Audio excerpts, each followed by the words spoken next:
Over the years, some app icons have become absolutely iconic, but recently they're becoming flatter and flatter. So in this video, we're gonna make famous app icons realistic.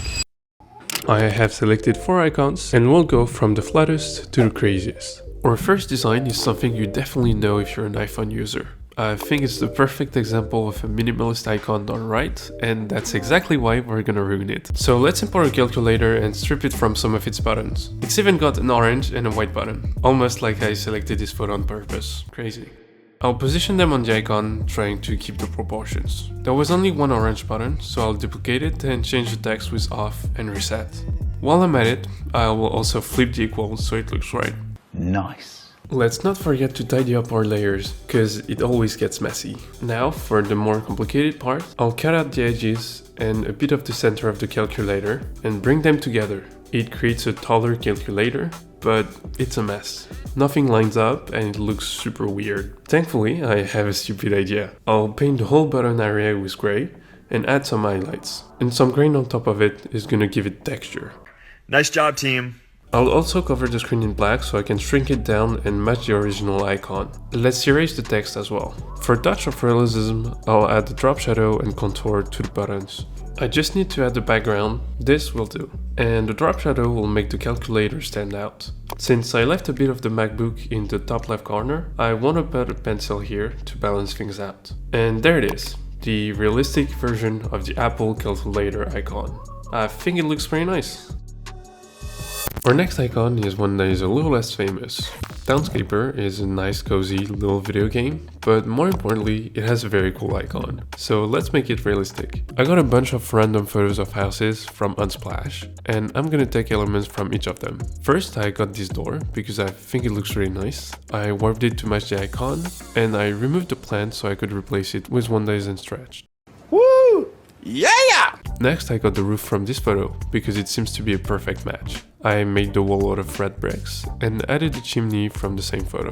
The icon has this very cute window, but I found a rounded one that I thought looked good as well, so I went with this one. Obviously, since the house isn't floating, I needed to add a stone base. There we go. The background of the icon is solid blue, but I don't really want my house to be in the sky, so I'll add a road in front, then a blue sky, and finally some clouds for texture. And there you have it. It doesn't match the original icon down to small details, but I think it's better like this. This icon most of you probably have on their phone. Amazon. It got rebranded recently-ish, and I really like this one, but what if it was an actual box? At first, I really wanted to lean into the 3D effect, so I showed both sides and warped the logo, but What the heck? so instead, let's go with smaller edge and a more centered logo. I also altered the layer style to make it look like it was printed on the cardboard. Then I got some blue duct tape and stretched it to match the icon. I got lighter tape and slapped it on top. With a little bit of masking, it looks just like on the icon. I'm not a big fan of a straight edge for a rounded icon, so let me fix that. I'll just warp the side and mask it. Nice job, team. It looks a lot more 3D now. To make that even better, I'll paint the rim light. I'll also change the color of the cardboard to match the icon, and there it is, the realistic Amazon app icon. Now for the icon we've all been waiting for. You saw it on the thumbnail, Angry Birds. It's literally one of the most influential mobile games ever. In 2012, it was the first mobile game to ever reach 1 billion downloads. And fun fact, it was the first mobile game I've ever played. Anyway, I chose the icon from Angry Birds Friends because I thought it would be a bit more interesting than the original one. So we need bird photos to be able to make red, and it turns out it's supposed to be a northern cardinal.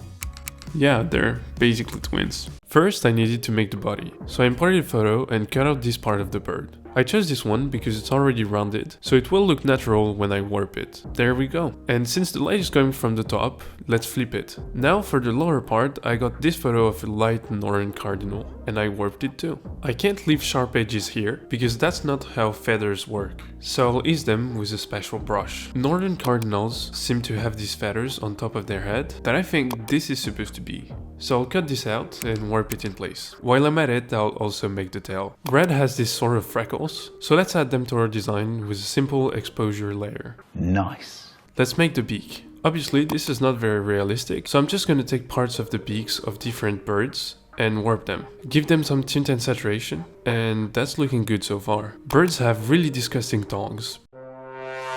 but I'll use this one. Warp it, mask it, shade it, and we got a beak. Except right now it's just sitting there. So let's blend it into feathers with this fur brush. The eyes. Oh, the eyes. I've had some setbacks before. This time I traced them, gave them some shadows, and painted the iris in. I got this photo and cut out the eye. The idea is to use the texture of this eye on the ones I just traced. To do this, I used Liquify to reduce the center, then I took out the saturation and changed the blending mode. And boom, textured eyes. I'll just add more feathers around the eyes, even though that looks very stupid. I'll also make the eyebrows with the fur brush, and there we go, that's red. All that's left is the slingshot and the background. I found this perfect piece of wood that I'll just warp really quick. Then I'll add the rubber band, warp it as well, and some shadows. For the background, it's super simple. I got this image of mountains and forests. I'll give it color correction and some blur. A little bit of blur on the slingshot as well, and some light rays behind the bird. There it is, a realistic-ish Angry Bird icon. If you enjoyed this video, maybe consider liking and subscribing. And if you want to see another one just like that, you can click right here.